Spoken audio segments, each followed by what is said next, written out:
Bonjour à tous, j'espère que vous allez bien. Je suis très contente de vous retrouver pour ce nouvel épisode de mon podcast créatif dans lequel nous allons parler de tricot, de couture, de lecture et d'activités enfants. Voilà. Alors, je voulais vous remercier pour tous vos gentils commentaires, vos messages sur Instagram, vos messages privés, etc. concernant le Covid-19 qui s'est installé chez moi il y a 3 semaines et demie et que je voudrais voir partir très loin. Merci beaucoup, je vais pas en reparler à chaque fois parce que je pense que vous en avez ras le bol. Même si, bon, moi ça me prend vraiment mon quotidien, donc voilà, donc il est toujours là, c'est pas pire, c'est pas mieux. J'ai pas fait de nouvelles rechutes, mais en même temps ça stagne, voilà. Et donc en tout cas, épisode encore court, mais de toute façon ce format me convient bien même quand je serai guérie, si ça arrive un jour. Et puis bah voilà, du coup désolée, il y a de temps en temps je serai obligée de reprendre ma respiration, il y aura peut-être des pauses dans mes phrases un petit peu bizarres, mais voilà, il y aura pas, j'ai pas le choix. Donc je vous disais tricot, alors j'ai pas de tricot fini malheureusement, donc je vais un peu changer, je vais vous montrer un en cours. Voilà. Dans la partie couture, je vais vous montrer 2 projets couture parce que je les ai rassemblés parce qu'en fait je les ai fait à partir du même patron. Et c'est un patron que vous connaissez, que je vous ai déjà montré plein de fois. Ce sont des t-shirts pour mon fils. Dans la partie lecture, je vais vous parler d'un livre que j'ai beaucoup aimé, qui est celui-ci. Et la partie activité enfant, eh bien ce sera la surprise, tout simplement parce qu'on ne l'a pas encore enregistré. Je sais pas ce que ma grande va vouloir faire. Donc voilà. Partie enfant, on va partir de ce principe-là, la partie enfant ce sera toujours une surprise. Si vous voulez la connaître avant, regardez sous l'épisode le descriptif. Voilà, si comme ça, si ça vous intéresse pas, vous pourrez zapper. Bon, bah c'est parti. Alors, je porte une impatiente de MLM Patron. Et oui, c'est mon patron préféré. Alors là, bon, elle est pas parfaite pour plusieurs raisons, mais déjà c'est le deuxième vêtement que je m'étais cousu. Le premier c'était une impatiente à manches 3/4. Coton et manches 3/4, ce qui n'était pas du tout le style de choses que je portais. Donc du coup j'avais décidé de changer pour un tissu extensible et à manches courtes. J'ai cousu ça il y a 4 ans, quasiment pile 4 ans. J'avais voulu donc noir avec le passepoil, je crois que c'est un passepoil en Liberty, Mitzi vert, un truc comme ça. Il est pas très bien posé, c'était la première fois que je posais du passepoil, non la deuxième fois que je posais du passepoil du coup, puisque la première fois c'était sur mon premier vêtement pour moi, donc la première impatiente. Voilà, donc je le porte, il est assez agréable à porter. Après c'est pas parfait parce que voilà, les coutures sont pas parfaites, par contre les fonces sont pas mal, franchement je pense que je les ai mieux faites que ce que je fais ces derniers temps. Le tissu est un peu lourd en fait, il est un peu lourd, donc là tout de suite le col ça se met pas très bien, c'est pas forcément le tissu, voilà. Après elle est un peu longue, donc il aurait peut-être fallu que je la raccourcisse, et alors je m'étais amusée à utiliser ce point pour les ourlets, voilà. Et le col de la même façon, les manches aussi. Voilà, mais bon c'était vraiment à mes tout débuts avec c'était une singère de base que j'avais, il y avait et voilà. Donc maintenant partie tricot. Alors partie tricot, je vais vous parler d'un en cours et c'est celui qui avance le plus vite. C'est donc le Larix de Nadia Crétin-Leschène que je teste pour elle, qui n'est pas un patron secret, sinon je ne vous le montrerai pas. Donc il est trop beau. Il est trop beau. Je le tricote en vilaine. Coloris, je crois que c'est glisser les doigts sous la porte, dans la porte, quelque chose comme ça. Voilà, donc je crois bien que c'est la première fois que je tricote de la vilaine. Il me semble, enfin j'ai pas d'autres souvenirs, mais en tout cas j'adore, j'aime vraiment beaucoup. Bon là on voit toutes les irrégularités du tricot, mais avec le blocage j'espère bien que tout ça va s'arranger. Mais en tout cas la couleur elle est magnifique. vraiment magnifique, avec des espèces de reflets et tout, enfin c'est juste superbe quoi. C'est impressionnant le travail sur la couleur. Voilà, donc ça c'est le dos. Et puis, donc là, on a le devant. On a le devant avec ce très très beau jeu de dentelle. Donc de la même façon, c'est pas bloqué. Donc avec le blocage, ça rendra encore mieux. Voilà, donc dentelle très simple à faire. Voilà, c'est juste que quand je tricote, je lis en même temps. En fait, il n'y a pas un moment, enfin c'est très rare en fait que je tricote sans lire en même temps. Et du coup, avec cette histoire de coronavirus, j'ai beaucoup de mal à me concentrer et j'ai du mal, ne serait-ce que, enfin voilà, à faire des choses très très simples, c'est compliqué. Enfin, des fois, j'ai besoin de retenir des chiffres pour X raisons, je peux plus retenir les chiffres, je peux pas faire une addition, voilà, j'ai beaucoup de mal. Ce qui fait que un livre qui est un petit peu moins accessible ou un peu mieux écrit entre guillemets qu'un Agatha Raisin par exemple, j'ai du mal à me concentrer et si en même temps je fais de la dentelle, là ça explose quoi. Donc ici la dentelle n'est pas complexe, mais ça a été un peu long pour moi de tout tricoter parce que bah du coup il y avait tout le dos en jersey et puis après la dentelle et voilà, moi j'avais du mal à chaque fois j'essayais de tricoter ma dentelle en lisant. Alors il y a des jours où ça passait mieux que d'autres, puis il y a des fois où ça passait pas du tout, donc je devais tricoter ma dentelle sans lire et ce qui me frustrait un peu, mais bon voilà, c'est juste une histoire de contexte pour moi. La dentelle est vraiment très simple et enfin je vous l'avais déjà dit, je suis assez bluffée du rendu pour si peu de manipulation. Voilà, c'est vraiment, j'aime vraiment beaucoup, beaucoup, beaucoup. Voilà. Et donc là, on voit le cake. Donc ouais, vraiment vilaine. Je découvre cette teinturière très tardivement et j'aime vraiment beaucoup, beaucoup, beaucoup, beaucoup. C'est lumineux, c'est vraiment lumineux. Là, c'est vraiment un mérino classique, mais c'est lumineux, ça brille, et puis ces nuances, voilà. On est sur un uni et vraiment chapeau parce que c'est très très beau. Voilà, donc du coup je suis en train de faire une manche. Alors avec ce que je vous disais, le corps et tout qui était un peu difficile, là la manche ça se passe très bien. Donc moi de mon côté bah, j'aime beaucoup, je suis en train de rattraper une maille, j'aime beaucoup tricoter les manches, j'ai aucun souci avec ça. On va faire quelques rangs au passage. Parce que j'ai pas besoin de regarder ce que je fais, c'est que du jersey, ça tourne, de temps en temps je jette un coup d'œil pour me dire elle serait pas maintenant la diminution de la manche, mais vraiment enfin ouais, j'ai pas de soucis. Et par rapport à mon état actuel, tricoter une manche et lire en même temps, c'est génial quoi. Enfin, vraiment, déjà la manche elle avance très vite. Alors elle avance très vite quand j'alterne pas les écheveaux. Moi j'alterne pas les écheveaux sur tout le pull. J'alterne soit quand j'arrive à la fin d'un écheveau, je commence un peu à alterner sur 4-5 cm. Et puis depuis que j'ai eu des soucis de démarcation au niveau des manches, en fait, donc là j'ai un premier écheveau sur le raglan. Ensuite je continue un peu. Quand je commence à voir que les chevaux ils diminuent pas mal, je commence à alterner, donc sur, voilà, sur ça quoi, enfin pas sur beaucoup de centimètres parce que ça me gonfle d'alterner. Ça me gonfle d'alterner mais j'aime pas trop quand il y a une grosse démarcation, donc pardon, donc je le fais quand même.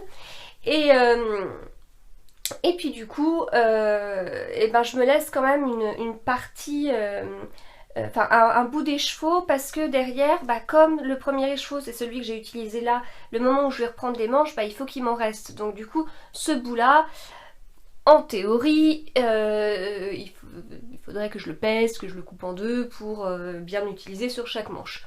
En pratique, je fais pas du tout ça, je commence à alterner, en fait c'est ce que je fais un peu systématiquement. Sur la première manche que je tricote, qui est une fois la droite, une fois la gauche, il n'y a pas de règle. Sur la première manche, je prends mon bout d'écheveau et j'insère tout de suite un nouvel écheveau. Donc là en fait, bah forcément là j'ai utilisé 2 écheveaux pour faire le corps avec des petits restes. Et ben en fait là ce que j'ai fait c'est que j'ai alterné le premier écheveau et le deuxième écheveau. Et donc il me restait des petits bouts. Le premier écheveau je m'en suis gardé, le deuxième écheveau je crois que j'ai été au bout du deuxième écheveau et ensuite j'ai alterné entre le premier écheveau et le troisième écheveau. Voilà, et puis au bout d'un moment j'en ai eu marre d'alterner, donc à peu près là, et puis une fois que j'ai arrêté d'alterner, voilà, après ça déroule beaucoup plus vite. Et donc ce que je ferai de l'autre côté, bah, il me reste un bout du premier écheveau et il me restera pas mal du troisième écheveau, et ben du coup j'alternerai, alors peut-être pas dès le début avec le premier écheveau parce que il me reste quand même pas mal, enfin j'ai un beau reste, donc je pense que je vais tricoter X centimètres de la manche. Quand je commencerai à voir que ça commence à être un peu critique et que je peux faire style 10 rangs, je pense que j'alternerai pour faire 2 rangs premier écheveau, 2 rangs troisième écheveau, 2 rangs premier écheveau, etc. Voilà. Donc c'est comme ça que je fais, c'est un peu le bazar comme vous pouvez le voir, mais c'est... En fait à chaque fois c'est un peu la même chose, j'essaye d'alterner parce que c'est ce qu'il faut faire, même si voilà, j'alterne d'une certaine façon, ça... Enfin c'est pas fluide quoi au niveau du tricot, puis je me retrouve avec 2 pelotes et quand on tricote en rond, bah les pelotes elles peuvent s'en mêler, on n'est pas sur du jacquard où on peut passer le fil au-dessus ou en dessous, enfin là non, ça peut s'en mêler. Donc en fait je le fais parce que je préfère le faire, et puis au bout d'un moment ça m'agace donc j'arrête. J'arrête, je coupe un fil et puis je continue avec un autre. Voilà, donc vraiment très chouette modèle. Et puis donc mis à part cette histoire d'alternance des chevaux au début de la manche, après, enfin moi les manches j'aime vraiment beaucoup tricoter ça, sachant que moi j'ai des soucis souvent avec les manches, c'est que je les fais un peu à ma morphologie. Je pense qu'on n'a pas, enfin on se base sur la taille de buste pour pouvoir faire notre tricot, mais après derrière la manche, bah, on n'a pas forcément tout le même bras, même si on a le même tour de buste quoi. Donc voilà, donc du coup moi j'essaye souvent mes manches, c'est à dire que je tricote ça, je m'arrête, j'essaye la manche pour voir comment c'est. Si c'est bien, très bien. Si c'est un peu large, ce que c'est souvent mon cas en fait, malgré mes bons hauts de bras là, j'ai quand même souvent, je me retrouve souvent dans les tricots à avoir des manches trop larges, et bah du coup si je arrive là et que c'est trop large, je diminue davantage que ce qui est indiqué, et puis après j'essaye régulièrement pour voir s'il faut ajuster, etc. Et puis l'objectif c'est quand même de tomber à la fin au nombre de mailles indiqué par la créatrice quoi. Donc si moi j'ai accéléré les diminutions, bah, je m'arrêterai plus tôt dans les diminutions pour continuer droit, et voilà. Voilà, bon là c'est un test donc je respecte les explications mais en tout cas c'est-à-dire que les manches vont vite, mais en même temps je suis obligée de souvent m'interrompre pour pouvoir essayer. Voilà, maintenant je vous propose de passer à la partie couture. Partie couture, comme ce que je vous ai dit, je vais vous montrer 2 projets finis. J'ai fait des Marcel Dicati pour mon fils à manches courtes, donc pas de nouveauté sur le patron, c'est toujours le même. Du coup, je vais vous parler des tissus. Je vais vous parler rapidement du patron, mais je vais vous parler des tissus. Alors, donc le t-shirt Marcel Dicati, c'est un t-shirt assez simple. Il y a plusieurs versions, c'est possible de faire bicolore, je crois que c'est une coupure à ce niveau là. Il y a aussi la possibilité de mettre une poche, etc. Moi de mon côté je n'ai fait que des Marcel avec manches courtes ou manches longues en version la plus simple. Voilà, mon fils ne porte que ça du coup, je ne lui achète plus de t-shirts du commerce, voilà. Donc j'achète plutôt des gilets, parce que c'est vrai que je coupe plus pour les enfants que ce que je peux leur tricoter, hein. Ça permet de compenser, je tricote pour moi mais je coupe plus pour eux que pour moi.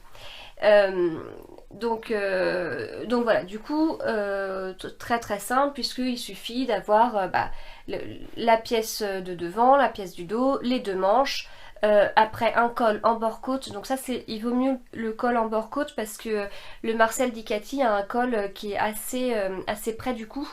Et donc il faut faire passer la tête et voilà, du coup avec le bord-côte c'est beaucoup plus élastique. C'est normalement un patron mixte, mais de mon côté j'avais essayé de le faire pour ma fille aînée et je trouvais qu'il tombait pas comme j'aurais voulu sur elle, parce que justement c'était trop, le col était trop haut, enfin c'est comment dire, le corps était trop droit, un peu trop large, ça lui allait en longueur, mais je sais pas, ça... Donc bon, je garde le patron pour mon fils.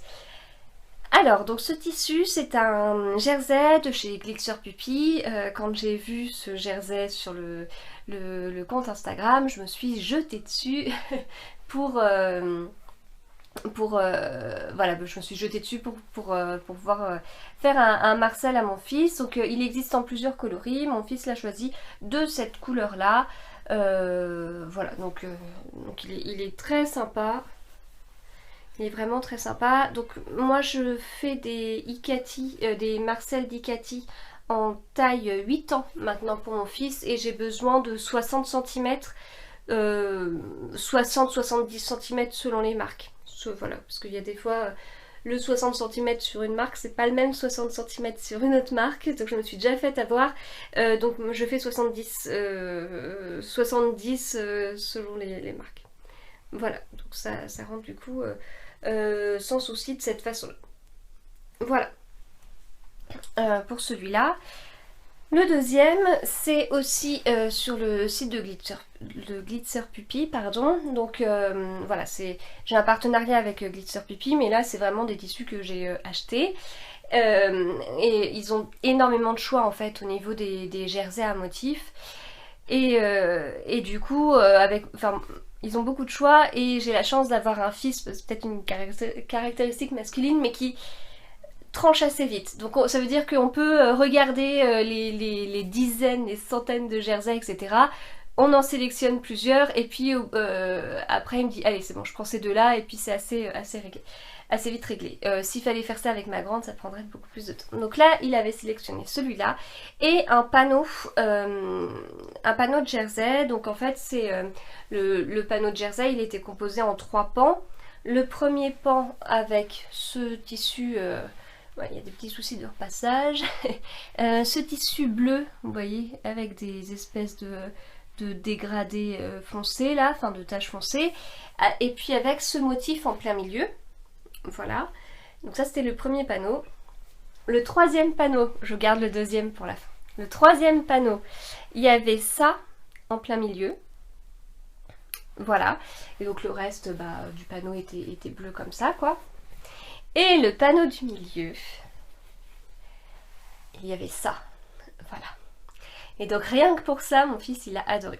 Donc on a vraiment fait le truc ensemble, je lui ai vraiment montré il a choisi où placer en fait sa pièce. Voilà, bon, avec le recul peut-être qu'il aurait fallu plus haut, je sais pas. Mais voilà, là il a vraiment choisi comme ça. Ici, en fait on reste sur un Marcel en taille 8 ans, donc c'est pas une taille trop grande encore, donc je peux me permettre de jouer comme ça, un peu sur la largeur ou sur la hauteur pour positionner mes pièces sur un panneau comme ça. Si on est sur un t-shirt en taille beaucoup plus grande, il n'y a pas le choix. Enfin voilà, il n'y a qu'une combinaison possible. Voilà, parce que c'est un panneau, ça veut dire qu'on a longueur et largeur imposée. Et donc là on a pu jouer un peu sur la largeur. Donc là c'était l'histoire de jouer sur la hauteur. Là on a pu jouer un peu sur la largeur pour pouvoir vraiment donner l'impression que les chaussures étaient balancées sur une épaule en fait. Et puis au début je lui avais dit que c'était pas mal, qu'on ferait 2 manches en bleu parce que ça me paraissait quand même un peu lourd en fait de mettre tout ce motif là. Et puis concrètement le reste du panneau j'aurais pas pu l'exploiter, surtout que je comptais sur le 3e pan du panneau couper mes 2 manches, donc ça veut dire que j'aurais coupé mes 2 manches, il me serait resté ce motif là mais inexploitable, et puis ça me faisait mal au cœur qu'il soit inexploitable, donc je me suis dit allez tant pis, on y va pour la manche un peu chargée, et puis donc que j'ai placé volontairement de l'autre côté des chaussures quoi, pour essayer de compenser un petit peu, et puis en fait j'aime bien. Voilà, et puis lui il est super content parce qu'il aimait bien le motif aussi. Donc en fait il aurait été possible de mettre ce motif là au milieu quoi. Voilà. Bon après celui-là sur une manche ça aurait peut-être été encore plus bizarre mais voilà. Donc je coupe pas souvent de panneaux, hein. C'est peut-être la, je sais pas, deuxième ou troisième fois. Mais c'est sympa parce qu'en fait ça change vraiment je trouve au niveau des motifs. Enfin, et puis là, son t-shirt, enfin, il est trop content. En plus, les jerseys de Glitzer Puppy sont un petit peu épais. Et du coup, il a porté ça avec un short bleu, du même bleu, et ça faisait limite maillot de foot en fait. Enfin, la matière fait pas penser à un t-shirt classique. Donc voilà pour deux Marcel Dicati en taille 8 ans et en jersey de Glitzer Puppy pour un petit footballeur. Voilà, donc vous avez vu finition à l'aiguille double et puis vous avez vu petit fil qui pend aussi, qui est là que je coupe. Voilà, on passe maintenant à la partie lecture. Donc, lecture, je vais vous parler de ce livre, Octobre, de Soren Sveistrup, je ne sais pas comment ça se dit. Alors, bon, je vous ai montré plusieurs fois la photo comme ça, mais c'est vrai quand on est sur Instagram, on montre la photo comme ça, et en fait on ne montre jamais la photo comme ça. Donc là, on est sur un gros livre. Voilà, on est vraiment sur un gros livre. Il y a 730 pages, donc c'est quand même assez conséquent. Moi, de mon côté, bah, je lis beaucoup, vous devez vous en rendre compte. Mais quand j'ai un gros livre, j'ai toujours un petit moment où je me dis... un gros livre, je vais devoir y passer X jours dessus, est-ce que j'ai vraiment envie, etc. Ces derniers temps, cet a priori a été totalement balayé parce que j'ai lu, je pense, plus vite les gros livres que les livres tout fins, quoi. Parce que je suis tombée vraiment sur des pavés haletants, difficiles à lâcher, voilà. Et du coup, ça me fait penser au livre de Joël Dicker, notamment, alors c'est pas son premier, mais le premier qui a été vraiment très connu, la vérité sur la Ferrari Kéber et du coup ce livre bah, il est hyper gros et puis en fait enfin on le voit pas passer quoi, vraiment on le voit pas passer donc voilà, faut vraiment que j'arrive à m'enlever cet a priori et puis inversement des livres très fins peuvent être particulièrement ennuyeux. Donc ce livre, c'est déjà c'est un prix des lecteurs chez Livres de Poche et j'avoue que à chaque fois que j'ai lu un livre prix des lecteurs, j'ai compris pourquoi il avait été prix des lecteurs. Voilà, pour l'instant je suis pas tombée sur des déceptions dans cette catégorie-là. Alors, donc dans ce livre, on est sur un thriller. On a deux enquêteurs, donc une femme et un homme. On assiste à leur rencontre, en fait ils se connaissent pas avant, puis en fait ils sont amenés malgré eux à travailler ensemble. Et puis en fait ils tombent, donc ça se passe au mois d'octobre, donc il y a des descriptions d'automne et tout ça, et enfin ouais, de début d'automne, donc moi j'aime beaucoup le début de l'automne. J'aime moins la suite, mais le début de l'automne, voilà, les couleurs et tout, enfin, les descriptions sont vraiment, vraiment très chouettes, mais il n'y en a pas tant que ça, enfin, le rythme est quand même assez rapide. Donc au début du mois d'octobre, il trouve le cadavre d'une femme qui n'a plus de main. Il lui manque une main. Et puis en fait à côté du corps, il y a ça. Voilà, donc un petit bonhomme qui est fabriqué avec des allumettes et puis des marrons. Voilà, donc ça, il trouve comme ça un cadavre. Il y en aura peut-être d'autres. Et ce qui est bizarre aussi, c'est qu'en fait, bah, voilà, ça se passe dans le monde actuel, donc il y a des analyses qui sont faites, etc. Et donc il y a une analyse qui est faite sur ce petit bonhomme, et il s'avère qu'il y a des il y a des empreintes digitales qui ont été retrouvées et ces empreintes digitales appartiennent à la fille d'une politicienne, c'est la ministre des Affaires sociales du pays et en fait sa fille a disparu un an auparavant, sauf que on trouve des empreintes digitales sur ces petits bonhommes. Voilà, donc du coup, comme je vous dis, il est très prenant, donc 730 pages, 130 chapitres, je vous laisse faire la division, parce que je ne peux pas faire la division, non mais voilà, ça permet de voir que les chapitres sont très courts, donc pour moi c'est une marque de rapidité quoi. On passe d'une personne à une autre, voilà, donc il y a les deux enquêteurs, on suit aussi cette fameuse ministre, il y a aussi d'autres personnages, etc. En fait, du coup, il y a ce rythme-là, mais il y a plusieurs choses que j'ai aimées. Pour moi, c'est vraiment un coup de cœur. C'est vraiment un coup de cœur. Il y a plusieurs choses que j'ai appréciées, c'est que en fait on suit l'enquête de A à Z, vraiment, et puis il y a des rebondissements parce qu'à un moment donné on pense que l'enquête elle est finie, puis c'est pas le cas, etc.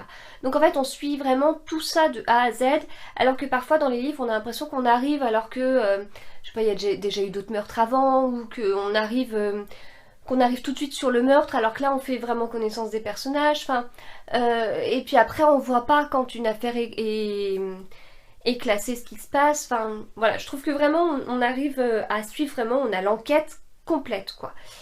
Et puis ce que du coup j'ai aimé aussi, c'est que malgré le fait d'avoir cette enquête complète, ce qui peut donner l'impression qu'il y a des moments où ça peut être lent, en fait pas du tout.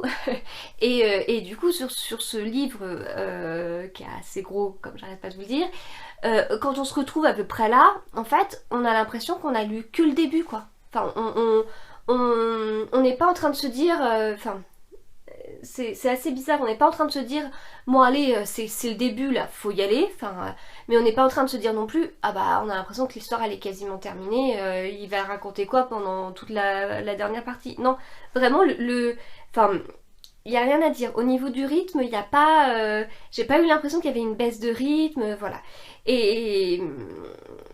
Et vraiment par rapport à des livres que j'ai pu lire que je voyais pas mal passer sur Instagram, etc. Celui-là, j'ai rien à dire, vraiment. Je vous dis, c'est un coup de cœur. C'est pas une histoire toute rose, hein, comme vous l'avez compris. On se retrouve avec le cadavre d'une femme à qui il manque une main, donc voilà. Vous pouvez derrière imaginer que c'est pas un livre où tout est rose, etc. Mais on est vraiment tenu en haleine et ouais, c'est vraiment un gros coup de cœur. Donc je ne savais pas, mais cet auteur, c'est le créateur d'une série télé danoise, The Killing. Et apparemment pour ceux qui connaissent, ça les étonne pas trop que ce livre soit comme ça. Et voilà, vraiment je vous le conseille, faut pas être sensible, avoir tendance à faire des cauchemars, etc. Mais non, vraiment très bien.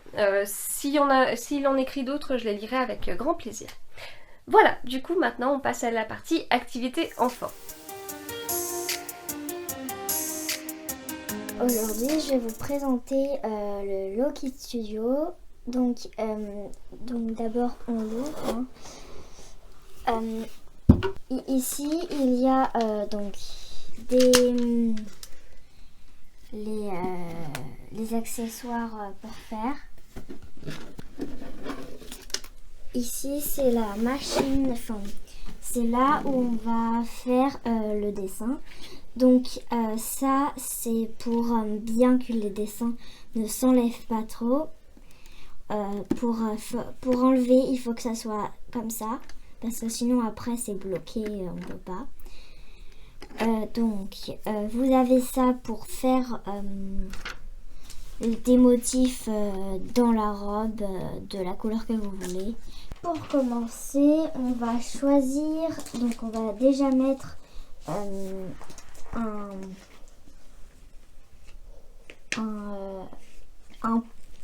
un personnage comme ça. Donc on va l'enlever. Donc c'est fait exprès que ça soit comme ça. On va le mettre. Donc là il y a un petit carré et il y a un petit espace. Vous mettez le bout dedans Et ici, vous essayez aussi de mettre un peu dedans si ça va, pour pas que ça s'enlève trop.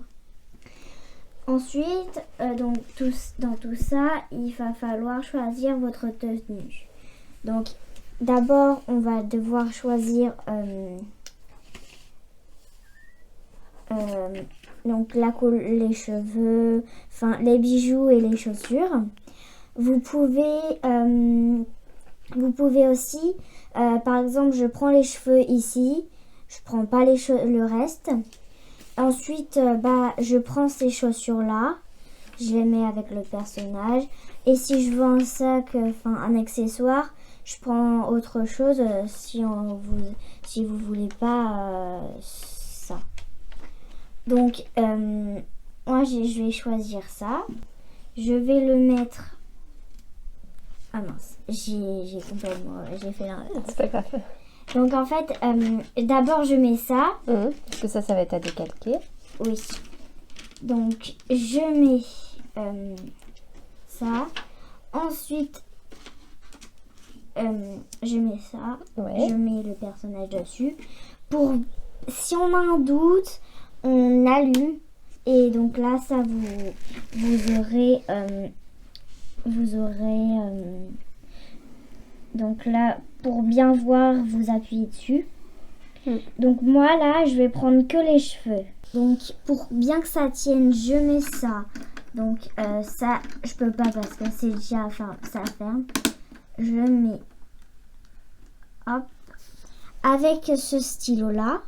C'est ce que t'es fourni dans la boîte? Oui. Et là, comme les traits sont très fins, faut faire attention, parce que parfois je dépasse un peu, donc parfois je suis pas très contente de ce que je fais, mais faut être très précis. Là, j'ai fini de faire les cheveux, donc ça fait ce résultat. Pour faire après les autres, faut donc enlever.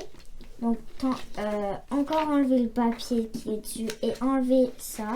Donc on va prendre tout ce que je peux trouver. Donc il y a tout ça. Donc en fait il y a beaucoup de il y a beaucoup de choses, beaucoup de modèles à faire avec les cheveux, les accessoires et les chaussures. Et surtout aussi les habits. Donc il y a aussi 2 personnages à décalquer sur une feuille. Si on veut, hein, c'est pas obligatoire. C'est si on décide. Donc là, pour les chaussures, c'est le petit boost. C'est chaussures.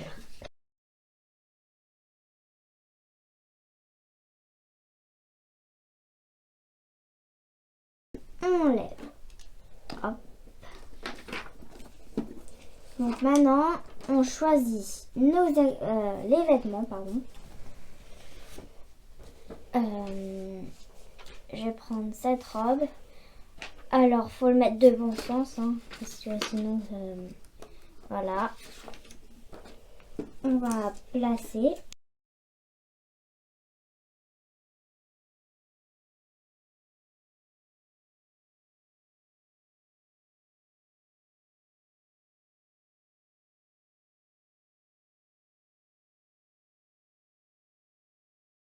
Donc, voici notre résultat. Le résultat avec un mélange de tout. Donc j'ai fait en rapport avec ça, j'ai fait plusieurs autres dessins. Donc avec des mélanges. Sur un moment j'ai fait des motifs. Donc là par exemple ici j'ai écrit Paris, ce qui était sur ça. Ça peut aller avec. Et là donc j'ai fait une partie avec des ronds et l'autre partie avec des tourbillons. Vous aurez aussi des petits crayons. Donc vous pourrez aussi colorier vos dessins avec ces crayons. Normalement, enfin je sais pas, mais je pense qu'il y en a 3 ou 4. Voilà ce que ça a donné. Au revoir. Et bien voilà, c'est terminé. J'espère que cet épisode vous aura plu. N'hésitez pas à me dire ce que vous en avez pensé, à mettre des commentaires, des petits pouces vers le haut et tout, ça fait toujours plaisir. Je vous souhaite du coup bon courage pour la période et puis bon tricot, bonne couture, bonne lecture et plein d'activités avec vos enfants si vous avez le temps, si vous avez des enfants, etc. Allez, à bientôt.